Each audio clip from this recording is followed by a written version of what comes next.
12 वर्षांपूर्वी मच्छिंद्रनाथांनी एका निष्पुत्र स्त्रीला सरस्वतीला पुत्रप्राप्तीसाठी अभिमंत्रित भस्म दिले होते. आज ते त्याच चंद्रगिरी गावात परतले.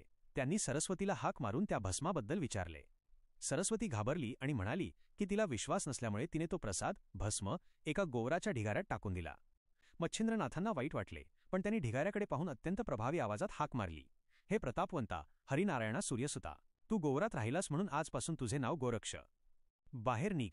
ही हाक ऐकताच गोवराचा ढिगारा दुभंगला आणि त्यातून 12 वर्षांचा तेजस्वी गोरक्षनाथ बाहेर आला. हा चमत्कार पाहून सरस्वतीला तीव्र पश्चात्ताप झाला. मच्छिंद्रनाथांनी त्याला नाथदीक्षा दिली आणि आपल्यासोबत तीर्थयात्रेस घेऊन निघाले. तीर्थयात्रा करताना एका गावी गोरक्षनाथास भिक्षेत षड्रस पक्वान्ने मिळाली. भोजन झाल्यावर गुरूंनी मच्छिंद्रनाथांनी गोरक्षनाथाकडे आणखी एका वड्याची इच्छा व्यक्त केली. गुरूंसाठी गोरक्षनाथ पुन्हा त्याच घरी गेला आणि वड्याची मागणी केली.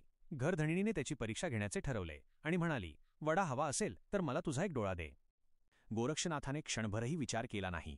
त्याने त्वरित आपल्या डोळ्यात बोट घालून ते बुबुळ काढले आणि त्या बाईकडे देऊ लागला. हे अद्भुत साहस आणि गुरुभक्ती पाहून ती स्त्री हादरली. तिने क्षमा मागितली आणि घाबरून वडे दिले. गोरक्षनाथ डोळ्यावर पट्टा बांधून परत गुरुकडे आला आणि त्याने घडलेला सर्व प्रकार सांगितला.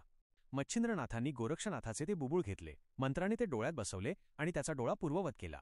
या घटनेतून गोरक्षनाथाची गुरुभक्ती सिद्ध झाली. मच्छिंद्रनाथांनी त्याला सर्व विद्यांमध्ये निपुण केले. गुरुभक्तीचा हा धडा जगात अद्वितीय आहे. या चमत्कारी कथेबद्दल तुमचे मत काय आहे? कॉमेंट्समध्ये नक्की सांगा आणि अध्याय 10 साठी फॉलो करा.